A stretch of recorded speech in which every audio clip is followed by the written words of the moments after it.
Assalamualaikum warahmatullahi wabarakatuh.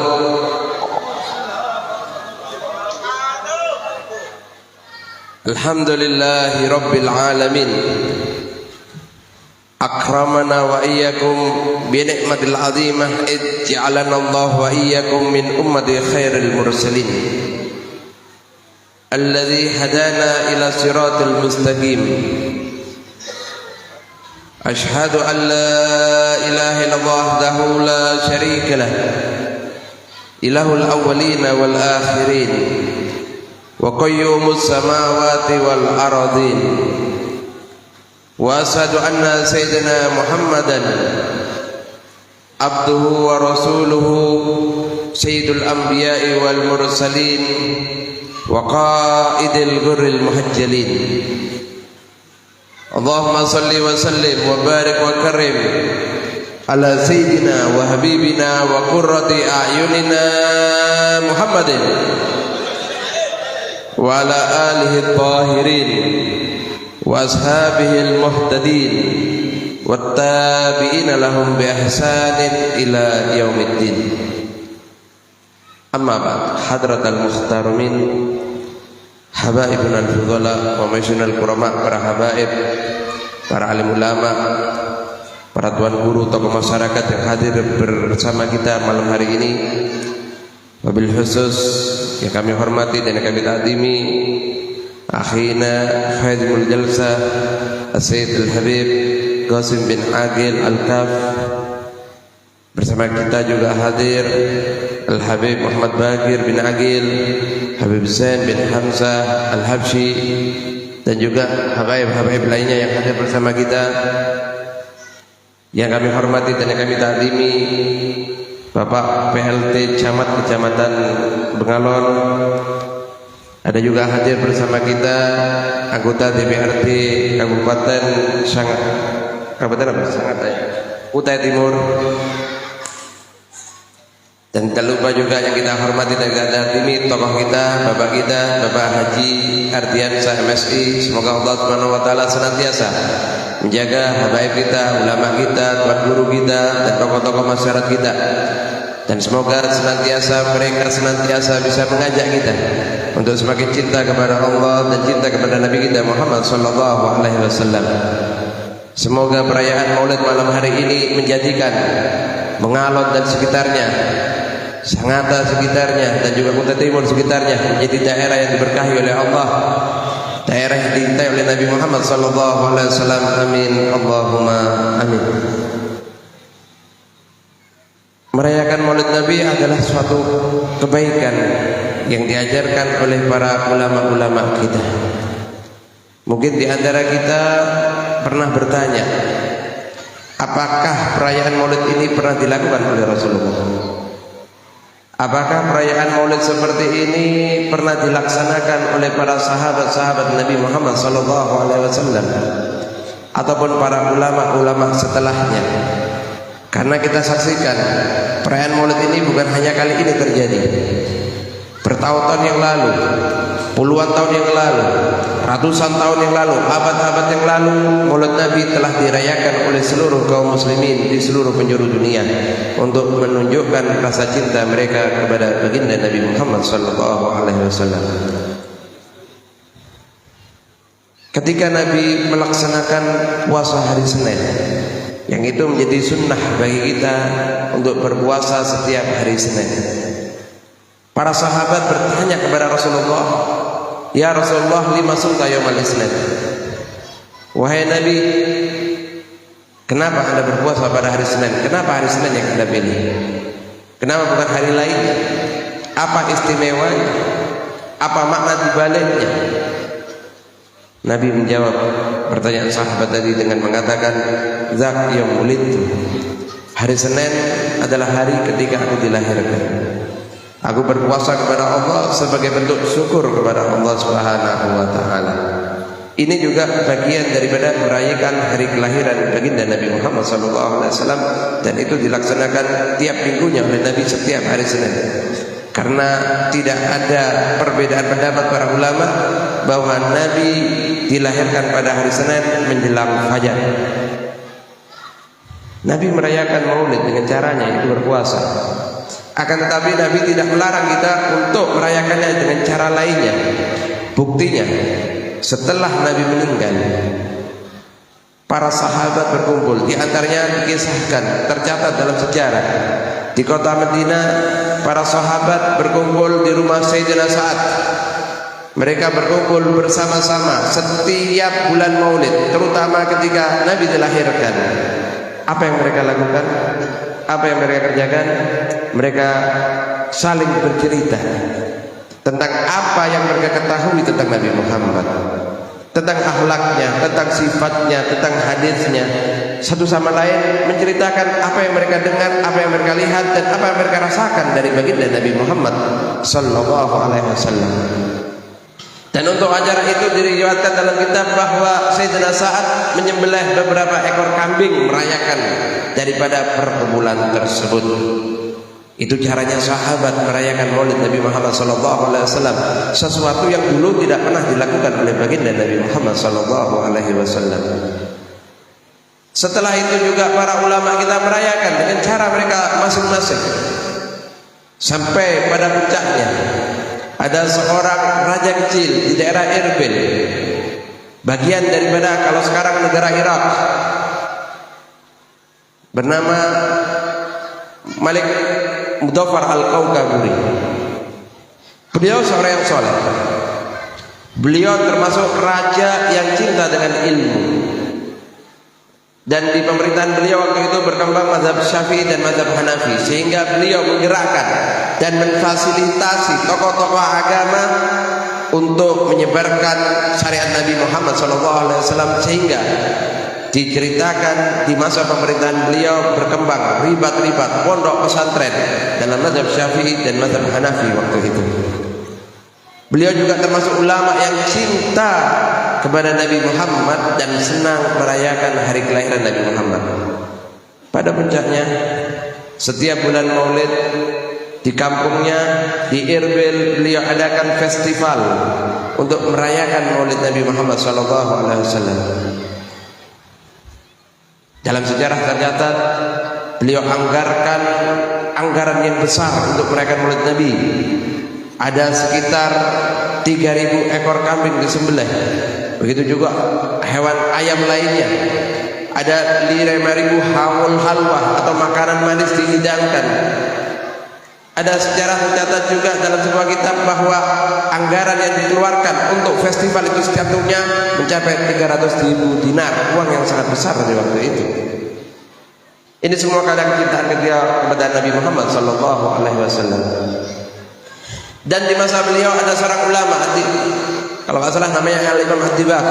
Beliau menyusun kitab maulid memuji baginda Nabi Muhammad sallallahu alaihi wasallam. Kitab maulid sebagaimana yang kita baca malam hari ini, yaitu Maulid Sintud Durar, yaitu disusun oleh Habib Ali bin Muhammad Al-Habsyi. Disusun kitab itu maulid, dibaca itu raja gembira dan senang. Ada di antara rakyatnya, ada di antara orang-orang yang di bawah kepemimpinannya menyusun kitab maulid memuji baginda Nabi Muhammad SAW, sehingga ulama itu diberikan hadiah senilai 1.000 dinar, uang emas. Ulama itu berkata, wahai raja, aku tidak mengharapkan ini. Aku nyusun kitab ini hanya ingin meluapkan kecintaanku kepada Nabi Muhammad SAW dan tergugah oleh semangatmu untuk mengagungkan baginda Nabi Muhammad SAW. Raja berkata, ini adalah caraku menghormati dan memuliakan Nabi Muhammad SAW. Dan setelah itu perayaan maulid tidak terhenti. Dari setiap daerah kaum muslimin semuanya berlomba-lomba untuk mengagungkan, merayakan hari kelahiran Nabi Muhammad SAW. Termasuk kita semua pada malam hari ini, di kampung kita, di kota kita, di desa kita, kita merayakan maulid baginda Nabi Muhammad SAW. Semoga perkumpulan kita malam hari ini menjadikan kita semua diakui sebagai umatnya Nabi Muhammad.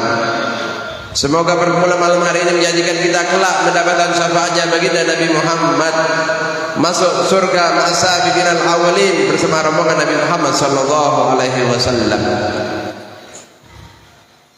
Diceritakan juga ma'asyiral hadirin dalam sebuah kitab, ma'asyiral hadirin rahimahullah, Kita kenal ada tokoh sejarah Panglima Islam, beliau seorang sultan yang jaya, kekuasaannya begitu luas, jihadnya Masya Allah untuk membela agamanya, yaitu Sultan Salahuddin Al-Ayyubi.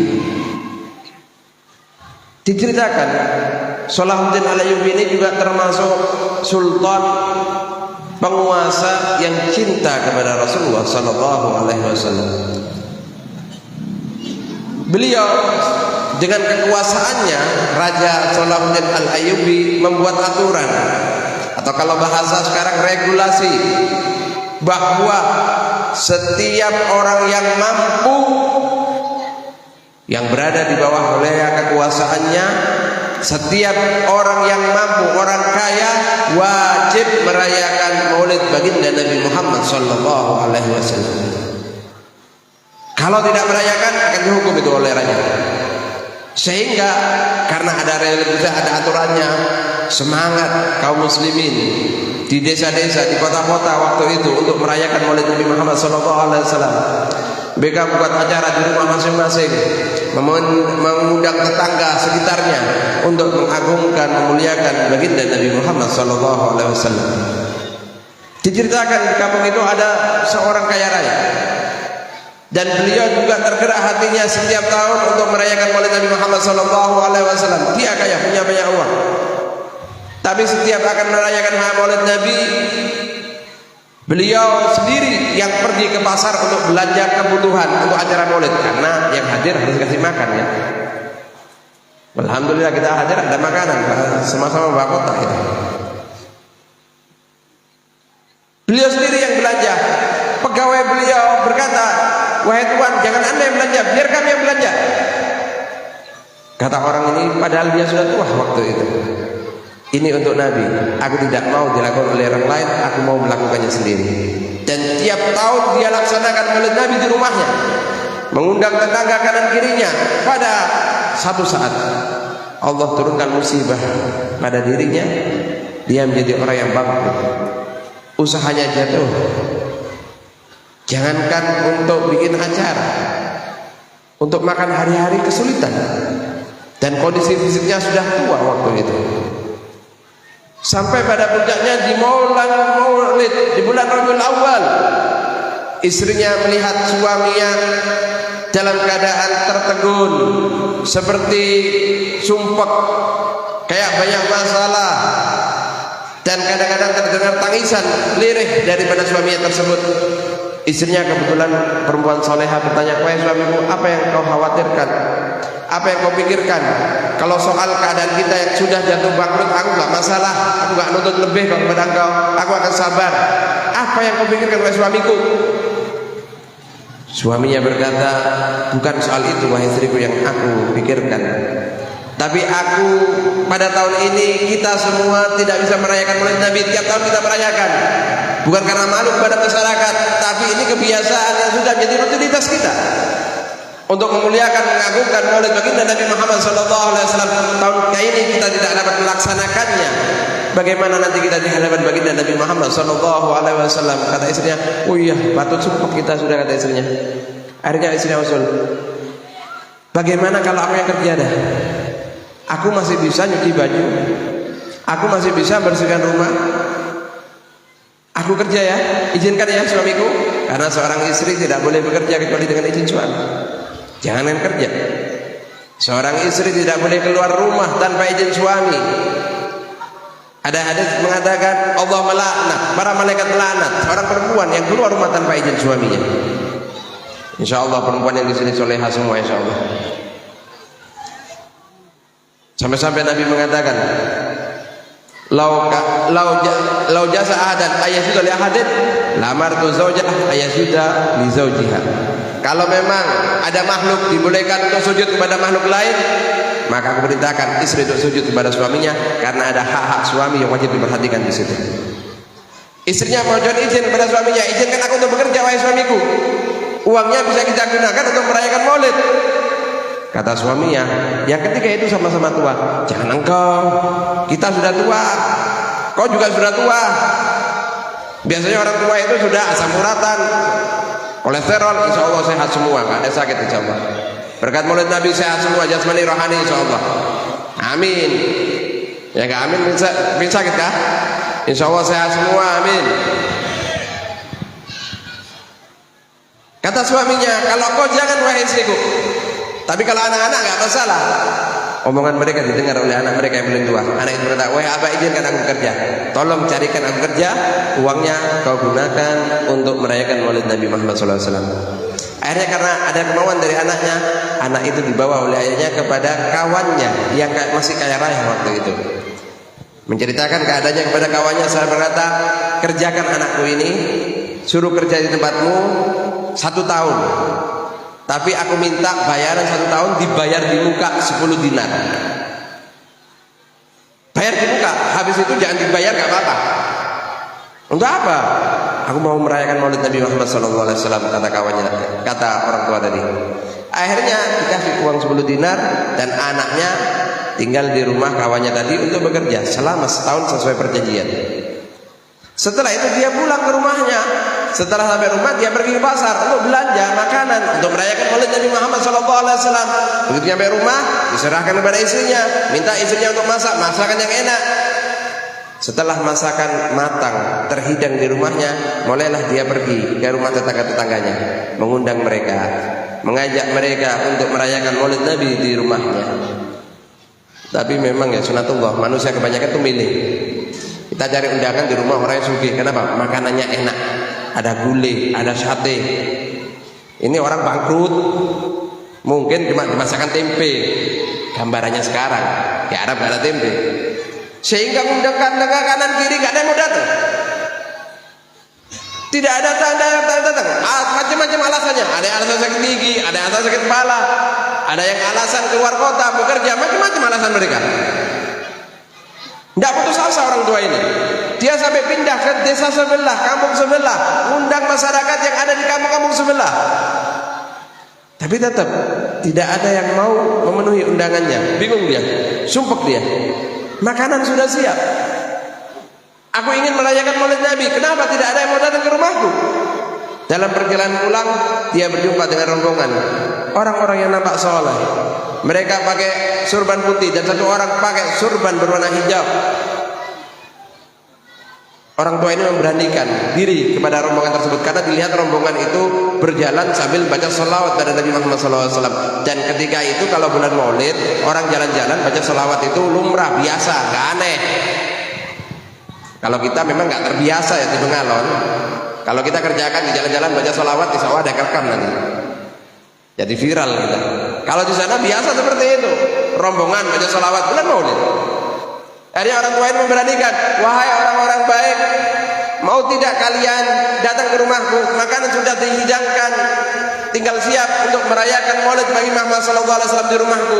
Rombongan berkata, iya, kami akan datang ke rumah anda. Ayo antarkan kami ke rumah anda. Dibawa ke rumahnya. Masuk ke rumah orang itu, dibaca maulid Nabi Muhammad SAW, dibaca salawat pada baginda Nabi Muhammad SAW. Dan ketika itu dari dalam rumah orang itu mengambil makanan dari dalam rumahnya, dihidangkan kepada mereka.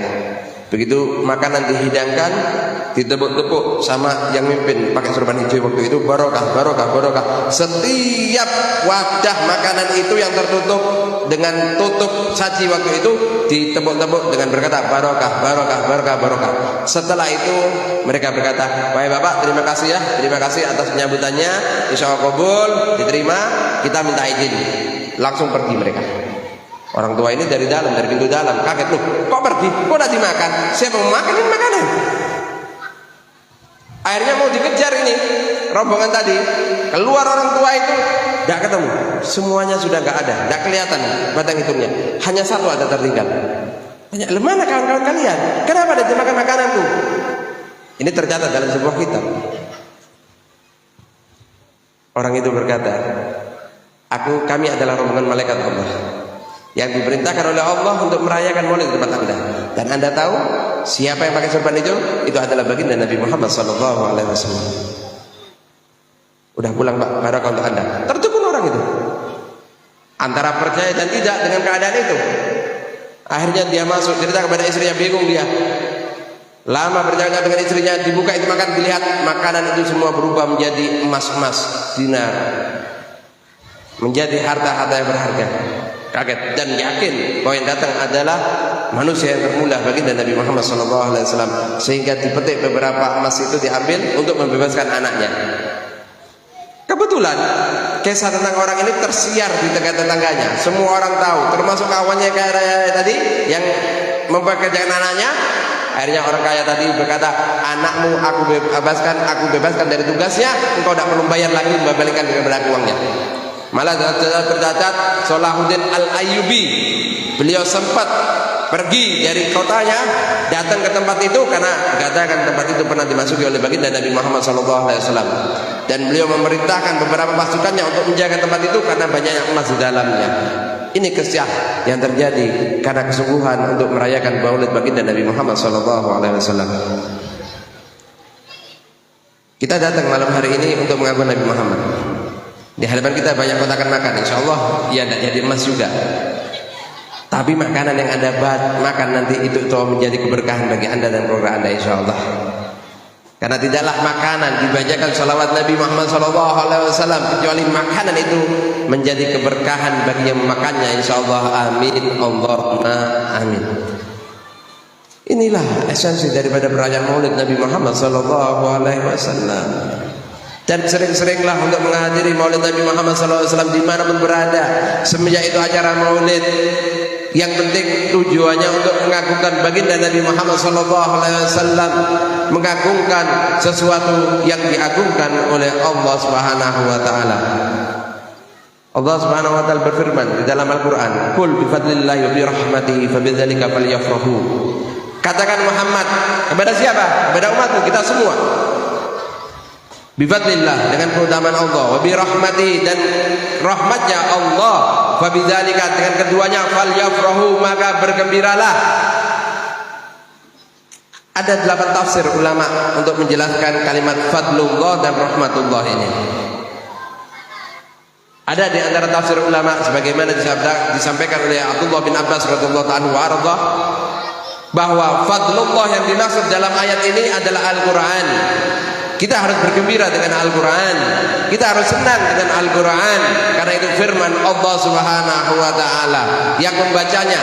Dikatakan oleh Sayyidina Ali bin Abi Thalib, "Man qara'al Quran fa huwa qa'imun fi shalah, maka nabi kulli harfin mi'ah hasanah."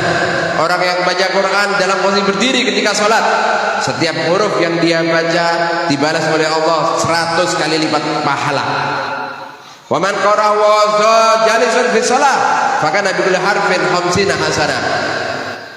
Orang yang membaca Al-Quran dalam posisi duduk, karena salat sunnah boleh duduk walaupun kita mampu untuk berdiri, maka setiap hurufnya dari bacaan Quran yang dia baca dalam salatnya dibalas oleh Allah 50 kali lipat pahala per huruf itu, bukan per kalimat. Wa man qara'ahu kharij shalah ma'al wudu, fakana bi kulli harfin khamsun wa isrina hasanah. Yang membaca Al-Quran di luar salat dalam keadaan punya wudu, Allah balas setiap huruf yang dia baca 25 kali lipat pahala, dan kalau tanpa wudu 10 kali lipat pahala. Dikatakan oleh Al-Imam Ali bin Abi Thalib karramallahu wajhah. Fadlullah yang dimaksud dalam ayat ini adalah Al-Quran. Yang membacanya, yang mendengarkannya, faham atau tidak faham artinya, dapat pahala dari Allah Subhanahu wa taala. Qul bi fadlillah, katakan Muhammad dengan keutamaan Allah yaitu Al-Quran, wa bi rahmatihi, dan dengan rahmatnya Allah. Apa rahmatnya Allah? Abdullah bin Abbas mengatakan yang dimaksud dengan rahmatullah adalah wujudu Rasulullah sallallahu alaihi wasallam, adanya Rasulullah, kelahiran baginda Nabi Muhammad sallallahu alaihi wasallam. Maka bergembiralah dengan kelahiran Nabi Muhammad SAW. Siapa yang memerintahkan? Allah Subhanahu wa taala Rabbul Izzah, sang pencipta kita. Kita diperintahkan untuk bergembira atas kelahiran baginda Nabi Muhammad sallallahu alaihi wasallam. Walhamdulillah, hari ini kita telah melaksanakannya. Insyaallah kegembiraan yang kita adakan pada malam hari ini menjadi kegembiraan bagi kita di mahsyar ketika kita kelak mendapatkan syafaat Nabi Muhammad sallallahu alaihi wasallam. Amin, Allahumma amin. Ma'asyiral hadirin, hadirat rahimakumullah, lebih utama lagi jalsah kita, majelis kita malam hari ini kita laksanakan di malam Jumat Sayyidul Ayyam.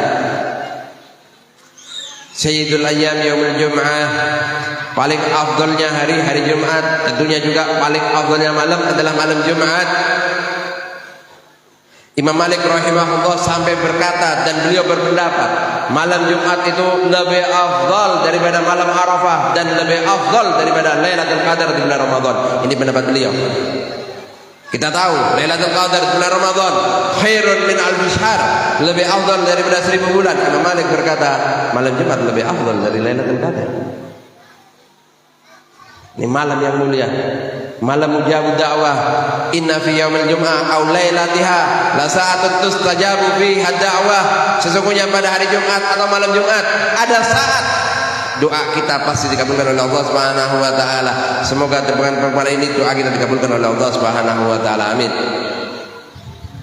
Malam Jumat adalah malam yang sangat dianjurkan kita untuk memperbanyak salawat kepada baginda Nabi Muhammad sallallahu alaihi wasallam. Aksuru alayya min salati fi lailatul qadar wa yaumil azhar.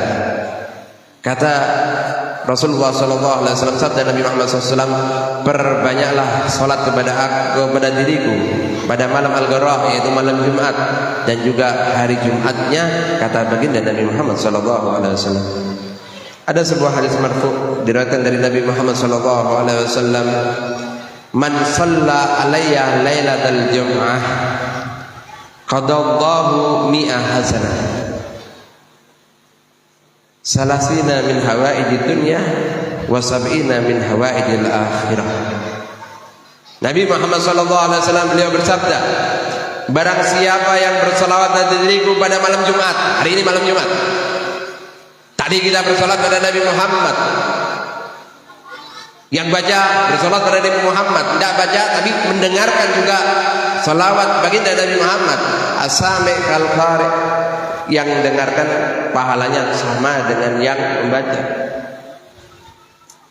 Barang siapa yang membaca salawat pada diriku, kata Rasulullah, di hari Jumat, dengan berkat bacaan salawat itu Allah akan kabulkan 100 hajatnya, dijamin oleh Nabi Muhammad. Dari 100 hajat ini 70 hajat-hajat akhirat dan 30 hajat duniawi. Hajat duniawi, kita ingin sukses di dunia, kita ingin banyak harta, kita ingin jadi orang yang berguna. Hajat akhirat, kita ingin selamat di akhirat, masuk surga Allah, mendapatkan syafaat Nabi Muhammad. 100 hajat kita dikabulkan oleh Allah Subhanahu wa taala berkat salawat kita pada baginda Nabi Muhammad pada hari Jumat. Kata baginda Nabi Muhammad sallallahu alaihi wasallam, salawat ini adalah ibadah yang sangat agung, ibadah yang sangat mulia. Sampai-sampai Ibn Atha al-Sakandariyah beliau pernah mengatakan, man fatahu kasru shalah wa siyam falyuksiri bis salati ala sayyidina Muhammad. Barang siapa yang sudah tidak mampu untuk banyak-banyak sholat sunnah, barang siapa yang tidak mampu untuk sering berpuasa. Kadang-kadang kita sholat sunnah perhitungan,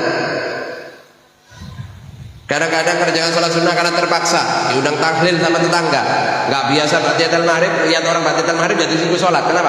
Malu kalau nggak sholat. Ramadan mungkin di malam 5 malam pertama, 10 malam pertama, tapi insya Allah nggak di sini, di luar sini insya Allah. Kita sedikit sholat sunnah. Kalau ulama-ulama kita, mereka ahli mengerjakan sholat sunnah. Yang tercatat dalam sejarah Imam Ali Zainal Abidin. Anda tahu Imam Ali Zainal Abidin, beliau bergerak al-sajjad, orang ahli sujud karena banyaknya sujud dan sholat. Beliau adalah putra Sayyidina Husain. Sayyidina Husain cucu Rasulullah sallallahu alaihi wasallam. Cucu langsung putra Sayyidina Fatimah Az-Zahra, putri Rasulullah sallallahu alaihi wasallam. Diriwayatkan Imam Ali Zainal Abidin itu setiap malam sholat 1000 rakaat. Adakah di antara kita mampu mengerjakannya? Tarawih aja banyak yang cari kortingan 8 rakaat. Tapi kalau soal uang disuruh milih Ayo Pak, milih mau dikasih 8.000 apa 20.000? Pasti semuanya milih 20.000. Kalau ada yang milih 8.000 berarti mungkin otaknya konslet. Kalau soal uang minta yang banyak, tapi kalau soal pahala milih-milih kita, cari yang paling dikit pahalanya. Ibadah sunnah yang lainnya juga kita gak sanggup kadang-kadang. Ini Imam Ali Zainal Abidin setiap malam 1.000 rakaat sholatnya. Alhamdulillah kalau kita masih rutin tahajud paling tidak 2 rakaat ya ibu ya, sanggup 2 rakaat insyaallah tiap malam, itu minimal sudah. Anda tahu di antara tokoh utama yang sholat tahajudnya cuma 2 rakaat adalah Sayyidina Utsman bin Affan, khalifah ketiga Amirul Mukminin Sayyidina Utsman bin Affan radhiyallahu ta'ala wa arda. Sayyidina Utsman sholat tahajudnya nggak banyak loh ibu, 2 rakaat. Bisa kita ikuti, bisa kita teladani. Paling tidak kita sama dengan Sayyidina Utsman bin Affan, sholat tahajudnya 2 rakaat. Tapi perlu Anda tahu, Sayyidina Utsman itu sholat sunnah 2 rakaat tahajud itu, rakaat pertama baca Qur'annya 15 juz, rakaat kedua 15 juz, 2 rakaat khatam Qur'an. Sanggup niru? Bisa ngikuti? Ngikuti 2 rakaatnya aja. Ngikuti 2 rakaatnya saja. Banyakan sholat tidak bisa, puasa kita nggak mampu. Alhamdulillah Ramadan kita kerjakan, karena tidak mungkin puasa Ramadan kita tinggalkan. Banyak sholat kita tidak mungkin kita tinggalkan, kadang-kadang kita nggak mampu. Tapi alhamdulillah kita masih mengerjakan sholat 5 waktu. Kalau sholat waktu jangan ditinggalkan ya. Sholat 5 waktu jangan sama sekali ditinggalkan. Tidak ada celah bagi orang muslim untuk meninggalkan sholat. As-salatu imaduddin, faman aqama faqad aqamaddin, wa man hadama faqad hadamaddin. Salat ini tiangnya agama. Barang siapa yang mengerjakan salat 5 waktu, maka agamanya tegak, berdiri tegak, hidup agamanya. Tapi yang meninggalkan salat 5 waktu, hancur agamanya. Dalam hadis yang lain, innamas shalah bimanzilatir rasul jasad. Innamas shalah fid din bimanzilatir rasul jasad. Digambarkan salat itu di dalam agama, kewajiban sholat 5 waktu itu seperti kepala pada tubuh kita. Kalau ada manusia gak punya tangan, tangannya putus, mungkin masih bisa hidup. Ada manusia kakinya terputus, mungkin masih bisa hidup, masih bisa diselamatkan. Tapi kalau kepalanya yang putus, gak ada teknologi yang bisa menyelamatkannya. Mau dijahit model apa ya tetap mati. Kenapa? Ini sumber kehidupan. Kepala putus, mati dia. Nabi mengatakan sesungguhnya sholat di urusan agama itu seperti kepala. Kalau orang mengerjakan sholat maka hidup agamanya. Tapi kalau sudah berani meninggalkan sholat 5 waktu maka mati agamanya. Dalam artian dia ngaku Islam, tapi Islamnya tidak diakui oleh Allah Subhanahu wa taala. Dia mengaku sebagai umat Nabi Muhammad, tapi tidak diakui oleh Nabi Muhammad sallallahu alaihi wasallam. 5 waktu tidak mungkin kita tinggalkan. Tapi kadang-kadang kita tidak mampu untuk memperbanyak sholat sunnah. Begitu juga puasa sunnah, kita berat mungkin.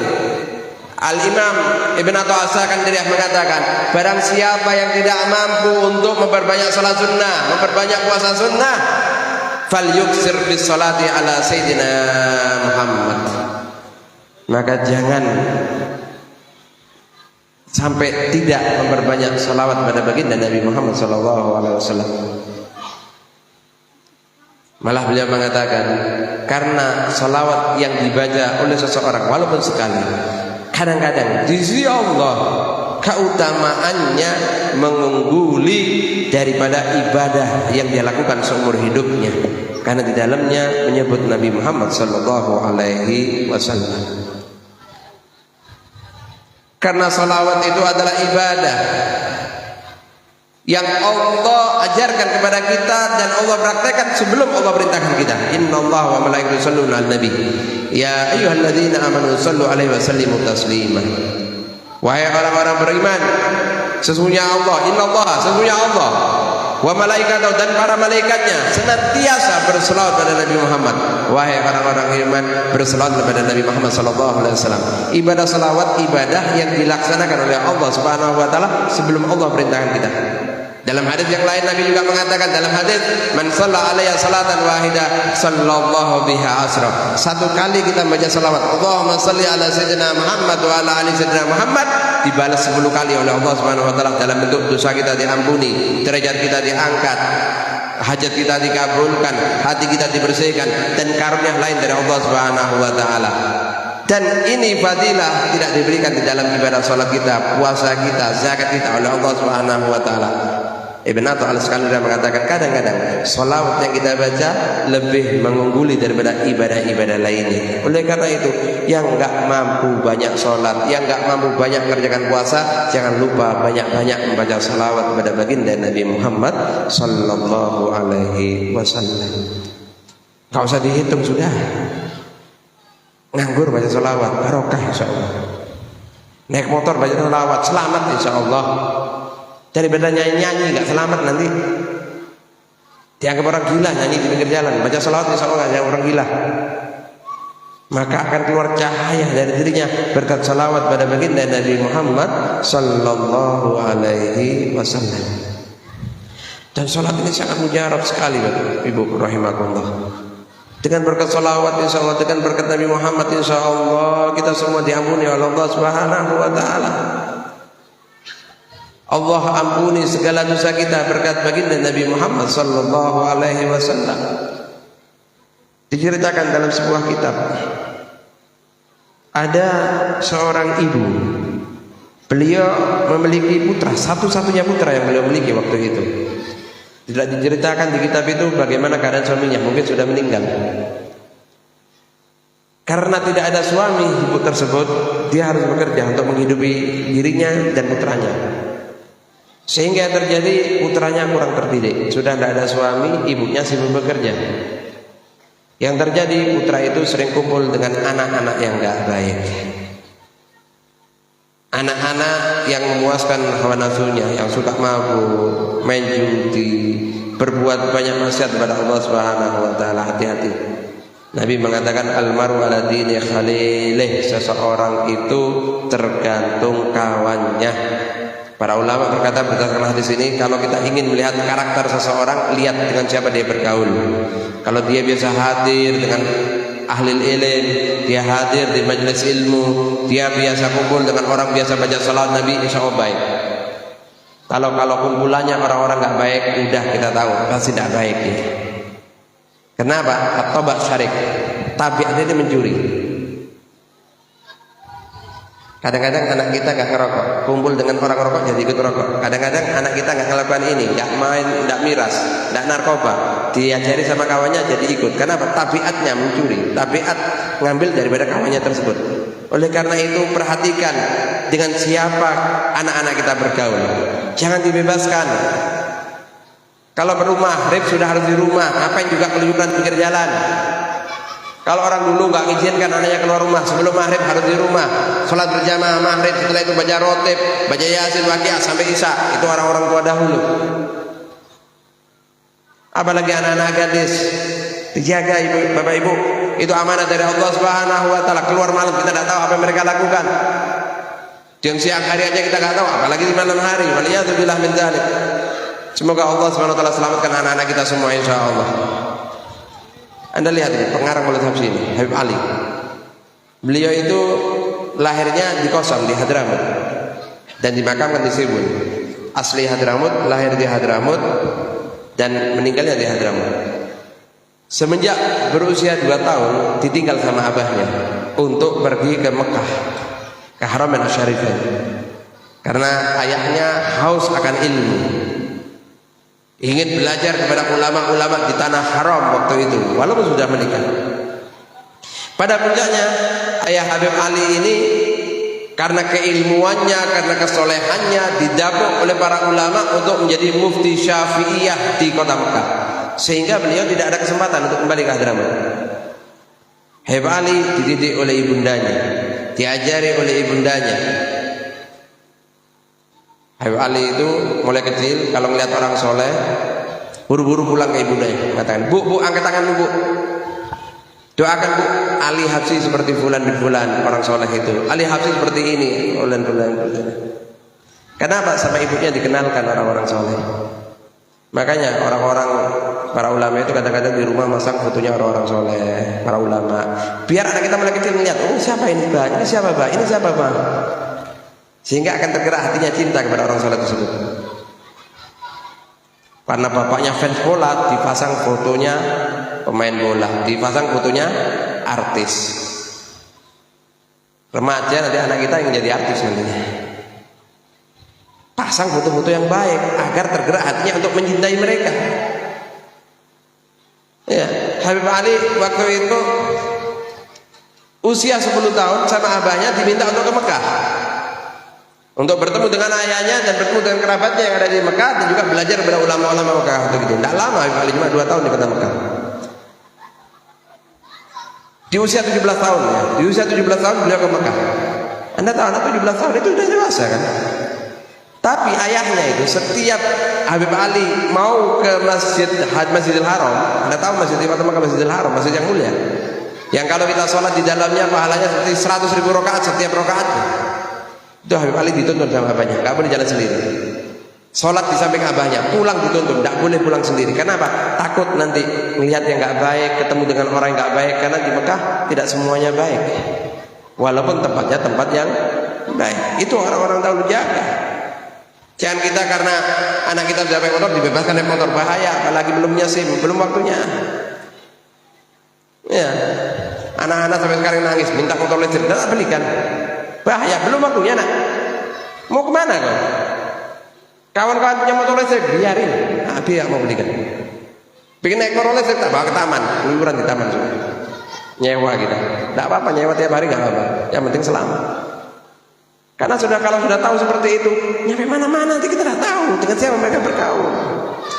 Kembali kepada kisah tadi, ibu tadi, anaknya bergaul dengan nenek. Apakah ibunya diam? Tidak, ibunya tetap mengingatkan, menasehati, mendoakan di dalam tahajudnya. Tapi ya gitu, anak ini nggak berubah. Pada puncaknya anak ini meninggal dalam keadaan dia belum bertobat dari dosanya. Meninggal dalam keadaan belum bertobat dari dosanya. Tambah nangis itu ibunya. Ya Allah, anakku masih sering berbuat dosa, belum bertobat. Kenapa kau cabut nyawanya? Ya Allah, ketika masih muda. Menangis itu ibunya, mendoakan anaknya. Sampai pada ibu, puncaknya ibu itu berdoa kepada Allah. Wahai Allah, ya Allah, izinkan aku bisa mengetahui keadaan putraku setelah meninggalnya. Akhirnya suatu malam dia bermimpi melihat ahli barzakh dan beliau bertemu dengan putranya ketika itu disiksa oleh malaikat Allah Subhanahu wa taala karena perbuatan maksiat yang dilakukan. Disiksa oleh malaikat. Bangun dari tidurnya tambah menangis itu ibu. Tambah kuat mendoakan anaknya, menangis sejadi-jadinya. Tetap mendoakan anaknya sampai berhari-hari setelah itu bermimpi lagi melihat putranya sudah berubah keadaannya. Berubah keadaannya yang dulunya diazab oleh para malaikat menjadi orang yang dapat nikmat dari Allah Subhanahu wa taala. Memang di antara sebabnya karena doa orang tua ya. Karena doa orang tua itu seperti doanya Nabi. Nabi mengatakan doaul walid li waladihi ka doain nabi li ummatihi. Doa orang tua terhadap anak itu sebagaimana doanya Nabi kepada umatnya, makbul, mustajab, diterima oleh Allah Subhanahu wa taala. Makanya ulama kita ngajarkan kalau anak kita nakal doakan yang baik, jangan diomongi yang buruk. Contoh, anaknya kecil naik pohon tinggi. Kadang-kadang kita sebagai orang tua marah. Marahnya jangan berlebihan. Turun, jatuh, patah kakimu nanti. Kalau sungguhan gimana? Jatuh anak kita, patah kakinya, kita yang susah. Dan itu doa. Keluyuran tiap malam, kecelakaan kok nanti. Sungguhan terjadi lah. Itu bisa jadi sebagai doa itu. Tapi ngelihat anaknya naik pohon, turun nak, ya Allah anak soleh, jadi ulama kau nak, jadi orang barokat nak. Itu doa. Anak soleh berhenti, udah. Itu yang diajar oleh ulama-ulama kita. Ibu ini doakan. Memang di antara sebab anak ini dapat nikmat karena doa orang tuanya.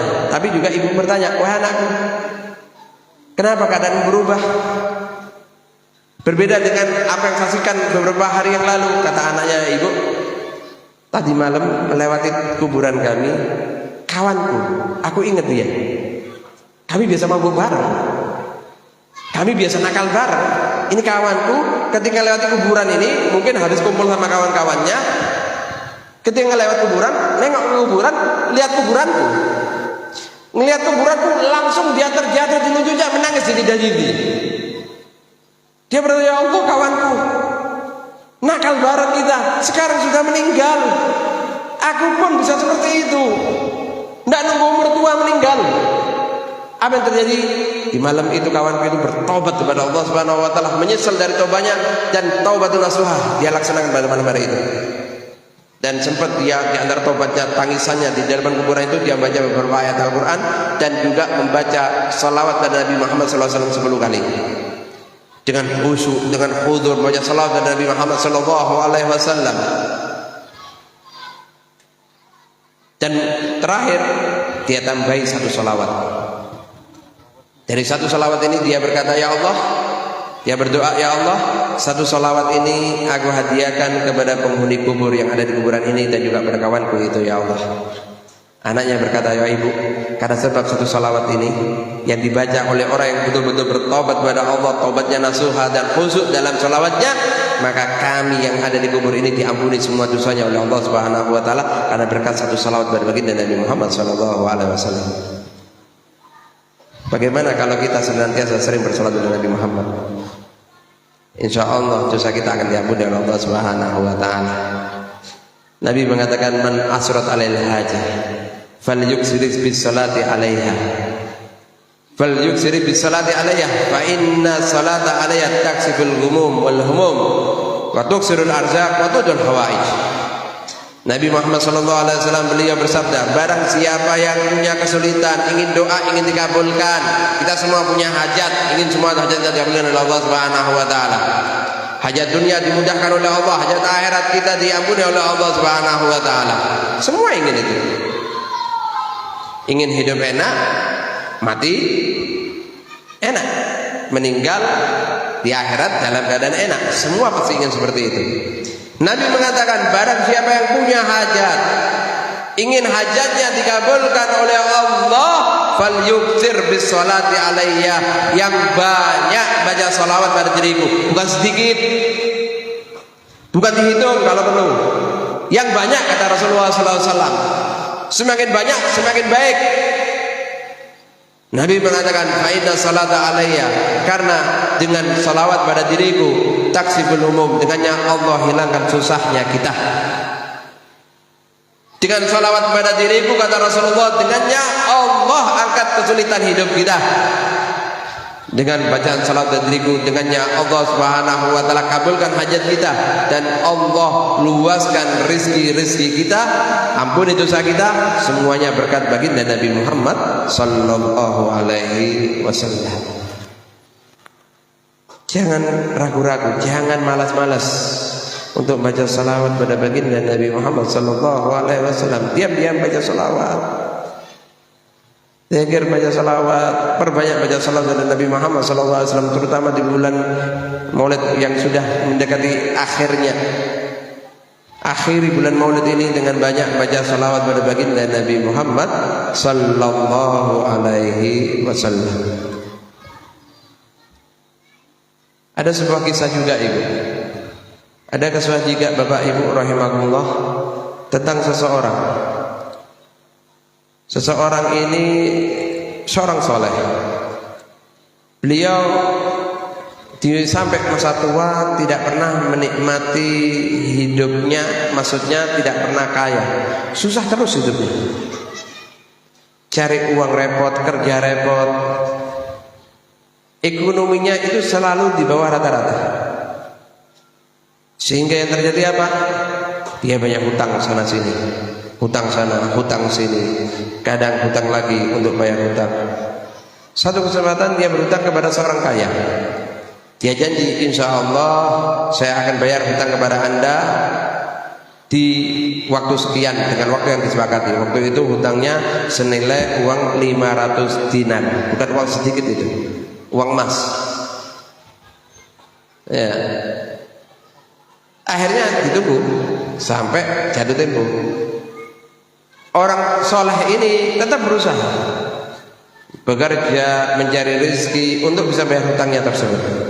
Tapi subhanallah, sampai jatuh tempo tidak ada uang yang bisa digunakan untuk membayar hutang tersebut.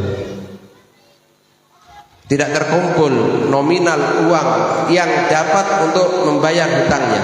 Ditagih Minta maaf ya, minta waktu lagi.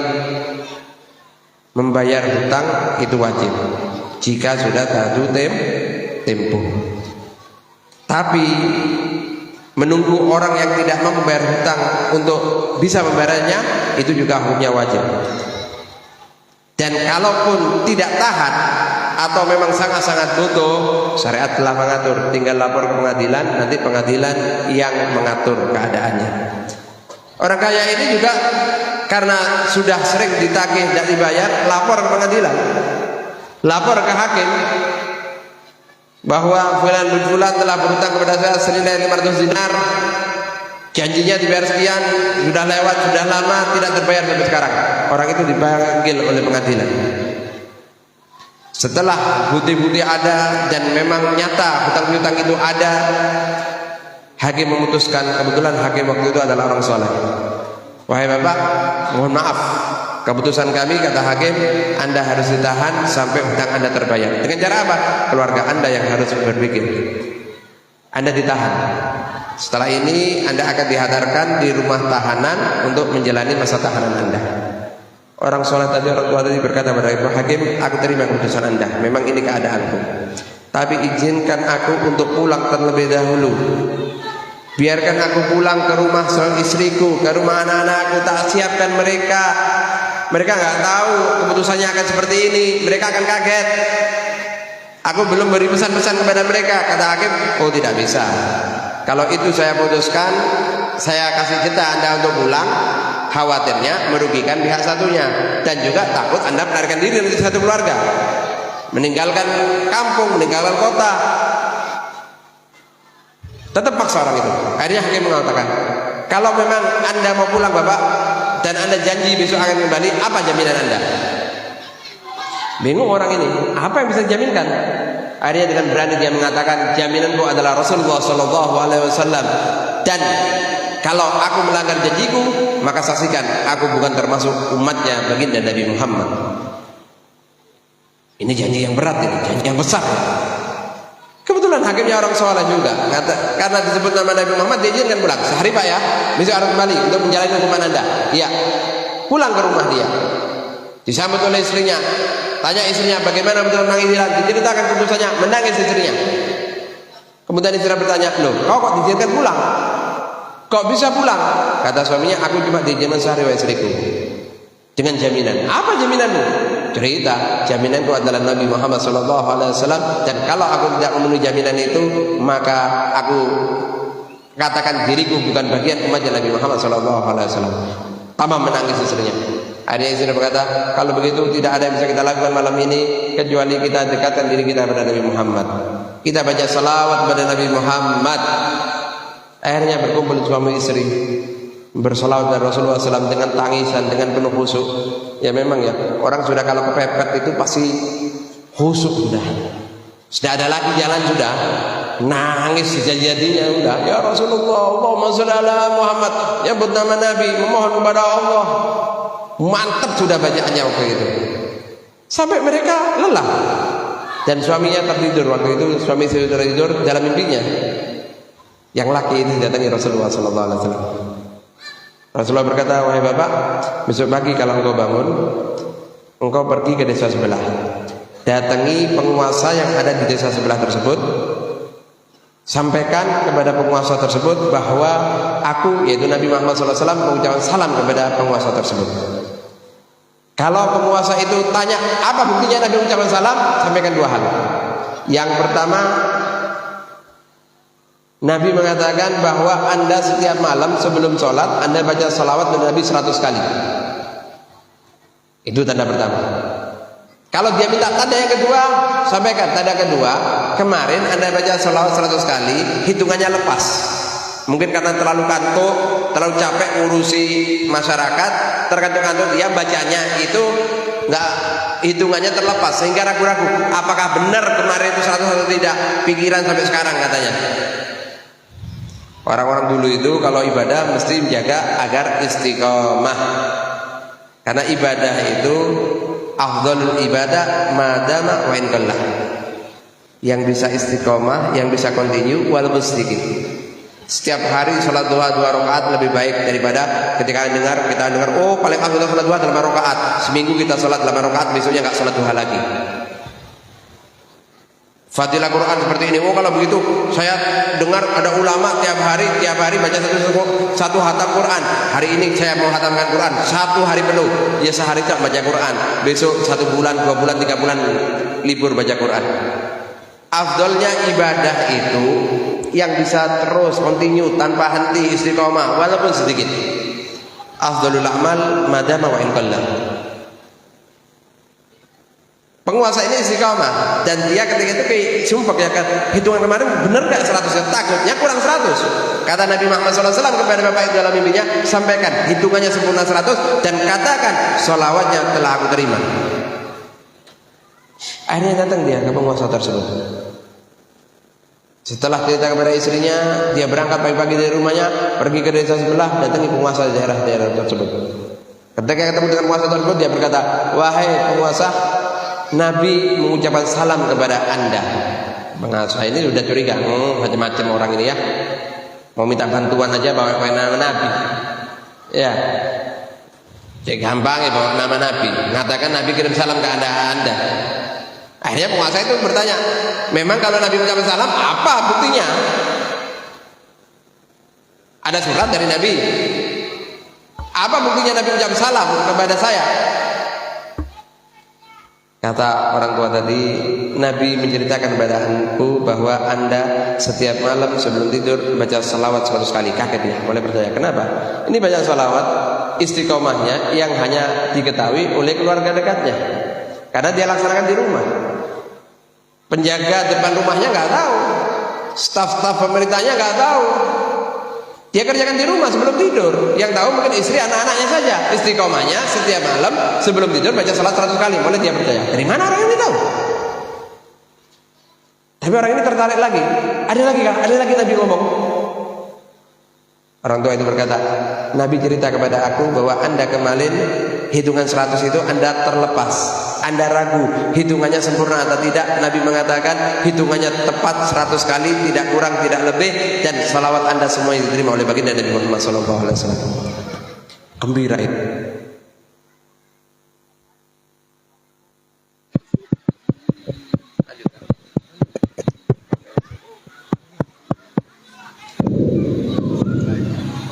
Ya. Gembira raja itu, penguasa itu, karena sholawatnya dikatakan diterima oleh baginda Nabi Muhammad SAW. Langsung dia, berapa utangmu pak? Tak bayar utang.